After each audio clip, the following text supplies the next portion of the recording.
Alam nyo ba kung ano ang nangyayari sa ating katawan at isipan habang tayo'y nananaginip? Ayon sa mga eksperto sa Harvard Medical School, ang panaginip ay nangyayari sa tinatawag na REM sleep o ang Rapid Eye Movement Stage, kung saan ang utak natin ay aktibong nagpoproseso ng mga alaala at emosyon. Habang natutulog, ang ating utak ay nire-replay ang mga karanasan sa buong araw, kaya't madalas makita sa panaginip ang mga bagay na iniisip o nararamdaman natin.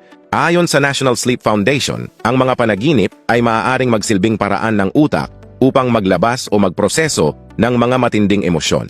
May mga teorya rin na nagsasabing ang mga panaginip ay tumutulong sa utak na maghanap ng solusyon sa mga problemang hindi pa natutugunan, bagamat ito ay patuloy na pinag-aaralan ng mga eksperto. Kaya kahit mahirap intindihin minsan ng mga panaginip, may malaking papel ito sa ating mental at emosyonal na kalusugan.